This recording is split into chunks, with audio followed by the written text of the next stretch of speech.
오늘 둘째 주일을 맞으면서 하나님께서 저의 마음에 주신 간절한 소원이 있었습니다.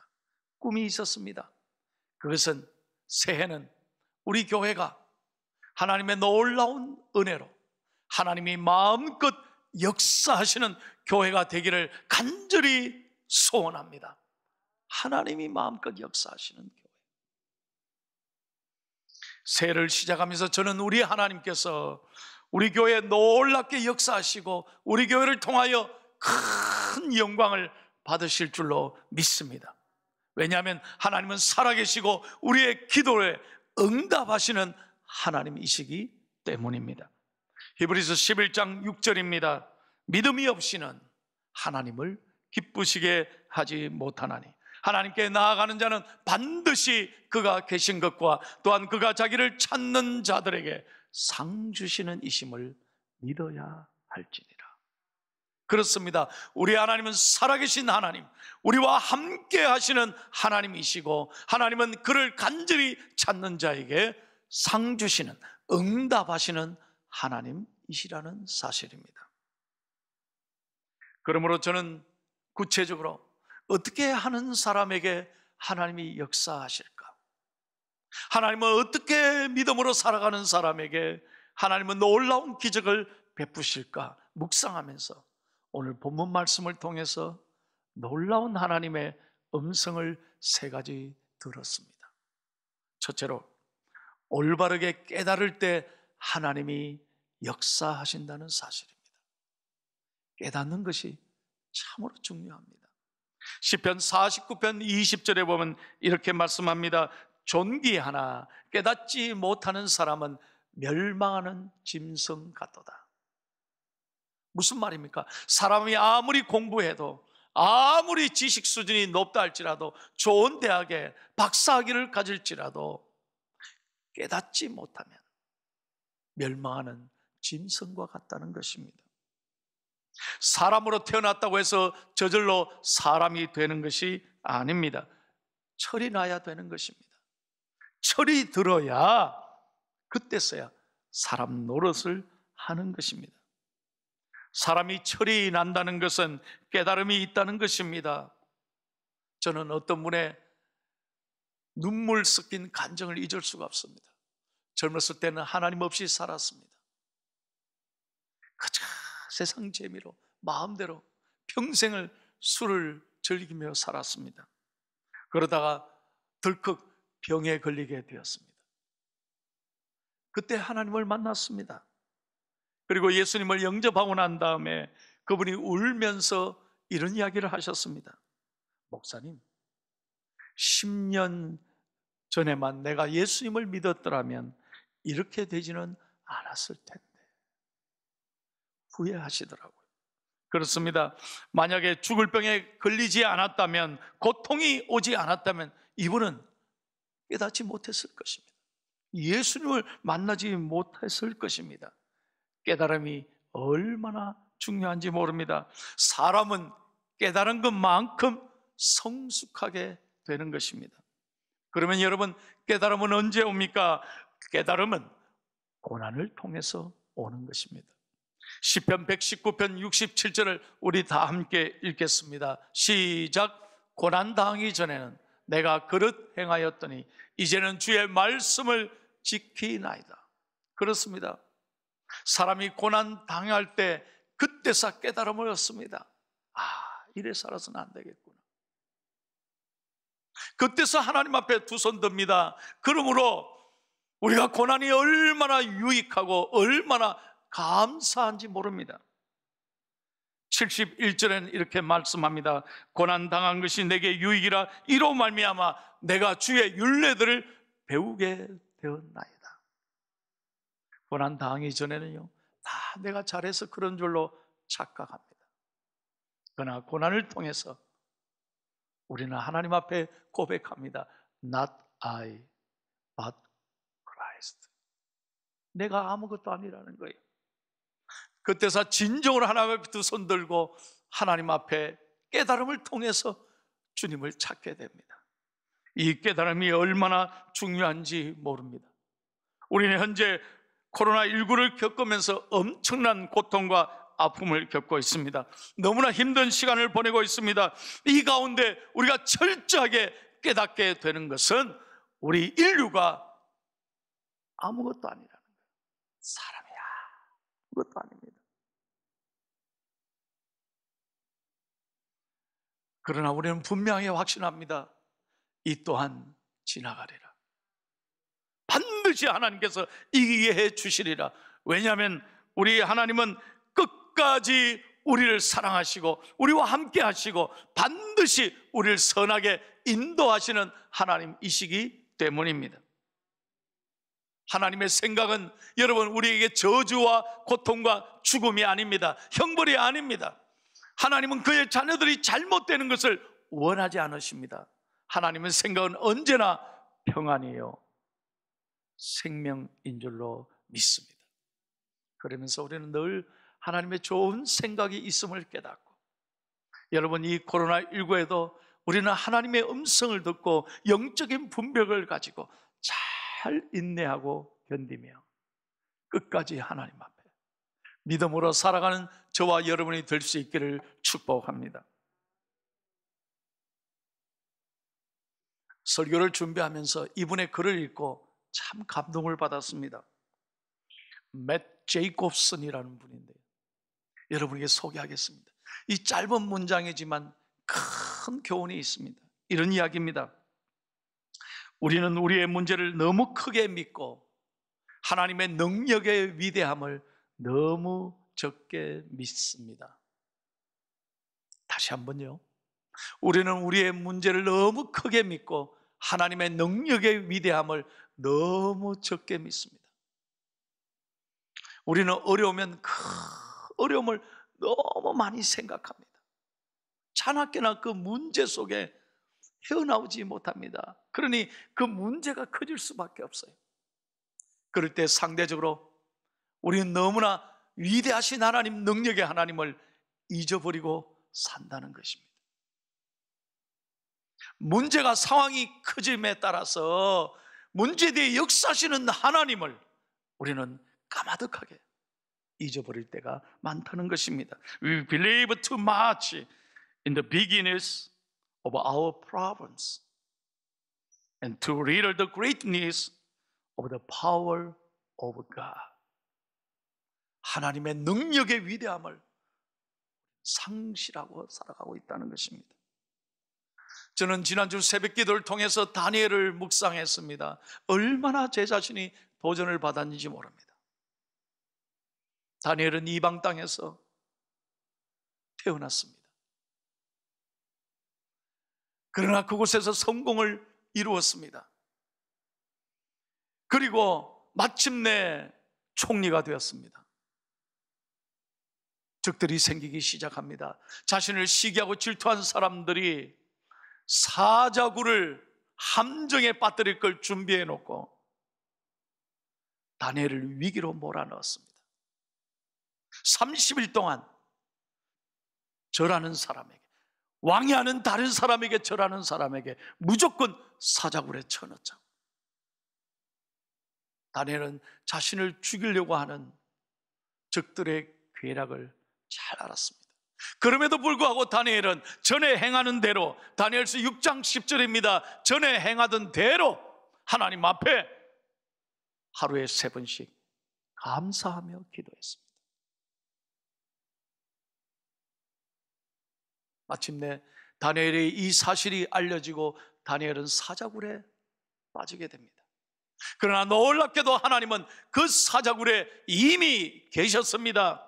다니엘을 기다리고 계셨습니다. 사자굴에 빠져들었지만 머리털 하나 다니엘을 다치지 않도록 하나님께서는 다니엘을 철저하게 지켜주셨습니다.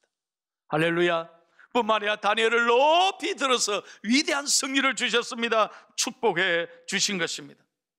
사랑하는 우리 중앙의 성도 여러분, 하나님은 우리의 상황보다 크신 분이시기에 모든 걱정과 염려를 하나님께 맡기고 하나님의 은혜를 늘 깨달으며 감사하며 살아가는 저와 여러분이 될 수 있기를 예수님의 이름으로 축원합니다. 두 번째로, 깨달을 뿐만 아니라 결단을 내려야 하나님이 역사하신다는 거예요. 이 결단이 얼마나 중요한지 몰라요. 입으로 시인하셔야 됩니다. 입으로 선포해야 합니다. 입으로 서원해야 합니다. 우리 하나님은 그 말이 들리는 대로 역사하시는 하나님이시기 때문에 그래요.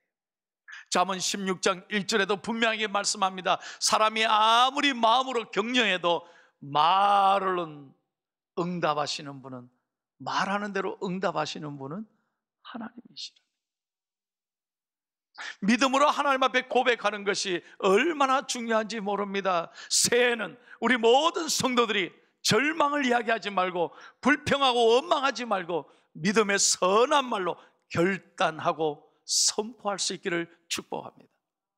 창세기 28장에 보면 우리가 잘 아는 야곱의 이야기가 나옵니다. 야곱은 사기꾼이었습니다. 평생을 남을 속이는 사람이었습니다. 그런 야곱이 마침내는 아버지를 속이고 형을 속여서 장자의 축복권을 빼앗습니다. 그리고 도망을 칩니다. 그리고 도망치는 길에 베델에서 하나님 앞에서 이렇게 결단합니다. 놀랍게도 야곱은 이렇게 선포하고 있습니다. 서원했습니다. 창세기 28장 20절에서 22절입니다. 하나님이 나와 함께 계셔서 내가 가는 이 길에서 나를 지키시고 먹을 떡과 입을 옷을 주시어 내가 평안히 아버지 집으로 돌아가게 하시오면 여호와께서 나의 하나님이 되실 것이요 내가 기둥으로 세운 이 돌이 하나님의 집이 될 것이요 하나님께서 내게 주신 모든 것에서 10분의 1을 내가 반드시 하나님께 드리겠나이다 하였더라. 서원하고 결단한 것입니다. 하나님은 이 고백을 기쁘게 들으셨고 마침내 야곱을 물질의 축복뿐만 아니라 아무 어려움이 없이 고향으로 다시 돌아오게 하셨고 야곱을 이스라엘 되는 놀라운 축복을 주신 것입니다. 새해는 사랑하는 여러분, 하나님 앞에서 믿음으로 결단하며 살아가기를 축복합니다. 우리가 말을 통해서 좋은 말을 고백하며 살아간다는 것이 얼마나 중요한지 모르겠어요. 저는 지난 수요일부터 금요일까지 포항 극동 방송에서 신년 특집 금식 기도를 3일간 하는 것을 보았습니다. 전국에서 4,000명의 그리스도인들이 금식 기도에 동참했습니다. 그리고 포항에서도 수백 명의 우리 성도들이 믿음으로 동참했습니다.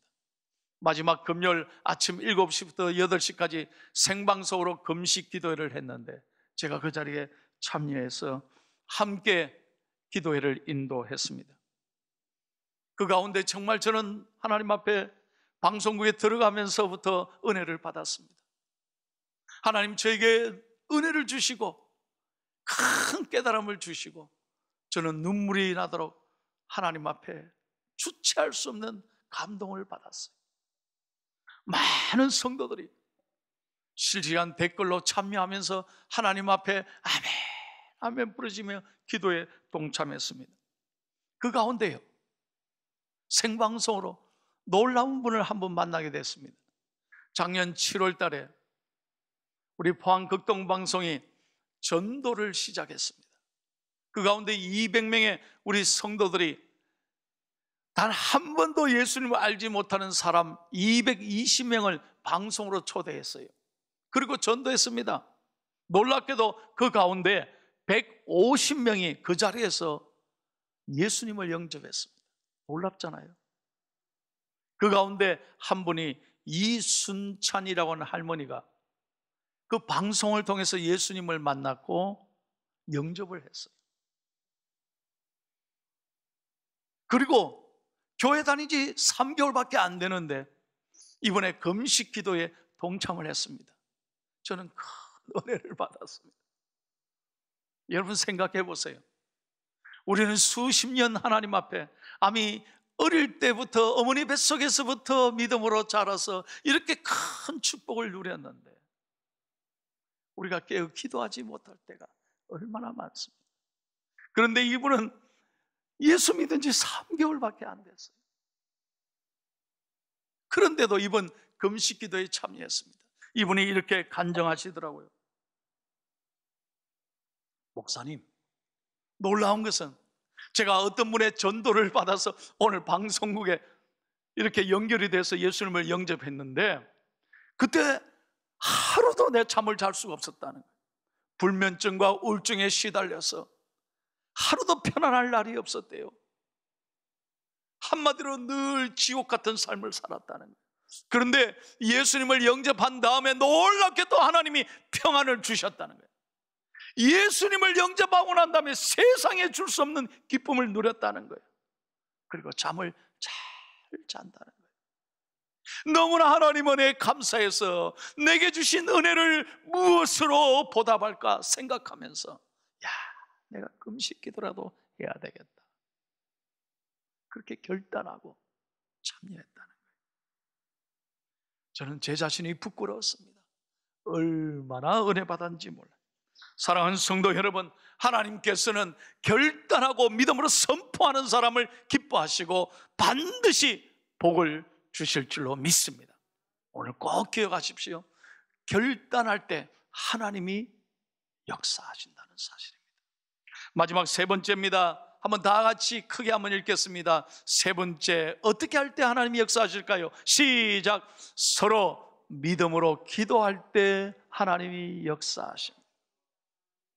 오늘 야고보서 5장은 초대교회의 지도자였던 야고보 사도가 당시 로마 제국의 큰 핍박을 받아서 초대 그리스도인들을 무참히 죽였습니다. 예수 믿는다는 이유 때문에 초대교인들은 모든 걸 다 잃었습니다. 심지어는 생명까지 다 잃었습니다. 네로는 로마를 전체 불태우고 난 다음에 그리스도인들에게 다 죄를 뒤집어 세웠습니다. 그리스도인들이 방화했다고. 그래서 예수 믿는 사람들은 다 잡혀갔습니다. 수많은 사람들이 로마의 원형 경기장에서 사자에게 몸이 찢겨서 죽임을 당하기도 하고, 모든 것을 버려두고 포기하고, 그들은 뿔뿔이 흩어져서 그들은 어려움을 겪어야만 했습니다. 그렇게 고통받고 있는 성도들을 향해서 사도 야고보는 이렇게 오늘 권면하고 있습니다. 먼저 오늘 13절에 보면 여러분 가운데 절구하는 사람이 있습니까? 절대로 교만하지 마십시오. 하나님을 찬송하라고 합니다. 왜냐하면 여러분이 잘해서가 아니에요. 우리가 잘나서가 아닙니다. 하나님의 은혜를 늘 기억하고 찬송하고 감사하라고 권면하고 있습니다. 다음으로 고난받는 사람이 있습니까? 병든 사람이 있습니까? 한마디로 포기하지 말고 끝까지 기도하라는 것입니다. 자, 이제 마지막으로 14절에서 16절까지의 말씀을 다 함께 읽고 설교를 마치겠습니다. 시작. 너희 중에 병든 자가 있느냐? 그는 교회의 장로들을 청할 것이요 그들은 주의 이름으로 기름을 바르며 그를 위하여 기도할지니라. 믿음의 기도는 병든 자를 구원하리니 주께서 그를 일으키시리라. 혹시 죄를 범하였을지라도 사하심을 받으리라. 그러므로 너희 죄를 서로 고백하며 병이 낫기를 위하여 서로 기도하라. 의인의 간구는 역사하는 힘이 많으니라. 크다는 것입니다. 헬라 성경 원어에는 의인의 기도, 믿음의 사람의 기도는 두나미스, 다이너마이트 같은 능력이 있다는 것입니다. 여러분의 기도는 다이너마이트 같이 합심해서 기도하면 막힌 것을 뚫는 큰 능력이 있을 줄로 믿습니다. 그러므로 우리에게 기도하되 어떻게 기도하라고 말씀합니까? 주의 이름으로 기름을 바르며 기도하라고 했습니다. 이 기름은 성례적인 의미도 있고 영적인 의미인 성령으로 해석되기도 합니다. 즉 치료하면서 약을 먹으면서 기름을 바르면서 기도하라는 것입니다. 또한 성령으로 기도하라는 것입니다. 내 힘으로가 아니라 성령을 의지하며 기도할 때 하나님이 역사하신다는 것입니다. 두 번째, 회개하면서 기도하라는 것입니다. 여러분에게 아픔이 생겼을 때, 고난이 생겼을 때, 문제가 생겼을 때 남을 원망하지 말라는 거예요. 자기를 돌아보고 하나님 앞에서 회개할 때 하나님이 그 기도를 사랑하시고 역사하신다는 거예요. 마지막 세 번째, 믿음으로 합심 기도하라는 거예요. 합심해서 기도하라는 거예요. 사랑하는 여러분, 가정에 사랑하는 자녀가 아플 때 혼자 아픈 게 아니에요. 온 가족이 아픈 것입니다. 그렇지 않습니까? 우리 가정에 누구라도 아파 보세요. 그 사람만 아픈 게 아닙니다. 모두가 아픈 것입니다.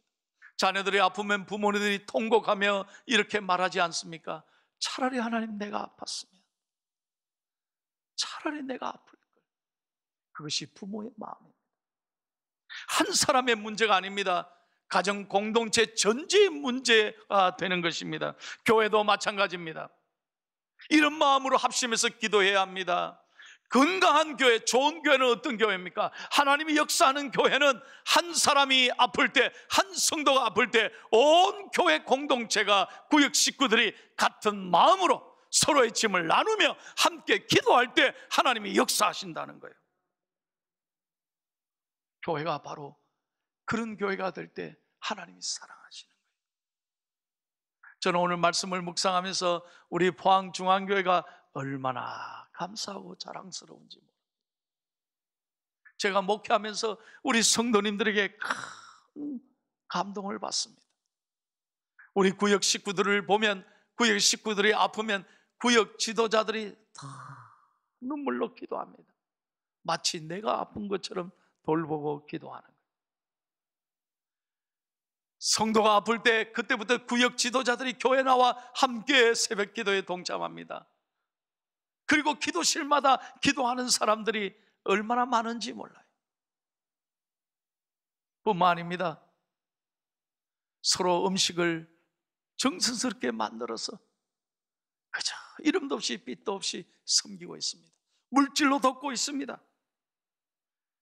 수술을 받는 날짜가 정해지면 온 식구들이, 교회 식구들이 믿음으로 중보 기도합니다. 저는 그런 모습을 볼 때마다 얼마나 하나님께 감사한지 모릅니다. 그래서 저는 이렇게 기도합니다. 하나님, 이 아름다운 모든 분들의 믿음을, 이 아름다운 모습을 보시고 반드시 축복해 주옵소서. 저는 이 자리를 빌어서 우리 교회 구역 지도자들에게 진심으로 감사를 드립니다. 우리 교회 김시경 집사님이 계십니다. 3년 전에 우리가 잘 아는 대로 폐암 4기였습니다. 폐암 4기를 진단받고 저를 찾아왔어요. 두 분이 얼마나 당황하고 얼마나 충격을 받았는지 몰라요. 그런데 진단받은 그 다음 날부터 부부가 새벽 기도를 빠지지 않습니다. 저는 하나님께 감사했습니다. 그리고 구역 식구들이 함께 기도해 주셨습니다. 남성교회 회원들이 함께 기도하며 새벽 기도에 동참하는 걸 보고 얼마나 감사했는지 몰라요. 두 분의 믿음이 더욱 성장했습니다. 놀랍게도 작년에 저에게 안수 집사님, 시무 권사님이 됐습니다. 3년이 지났지만 하나님께서 그를 축복하셔서 암세포가 많이 그동안 줄어들게 하고 염증을 하나님 고쳐주시고 암세포가 정상 수치로 돌아오도록 하나님은 은혜를 베풀어 주셨습니다. 한 달에 한 번씩, 지금 비록 항암 치료를 하지만 하나님께서는 걱정 없도록 평안함을 주셨습니다. 저는 그분들을 통해서 하나님의 살아계심이 놀랍게 선포될 줄로 믿습니다. 다음 토요일 날 둘째 며느리를 맡게 됩니다. 얼마나 감사한지 몰라요. 사랑하는 성도 여러분, 오늘 여러분 이 말씀으로 도전받고 위로받고 격려받기를 축복합니다. 괴로울 때 낙심하지 마십시다.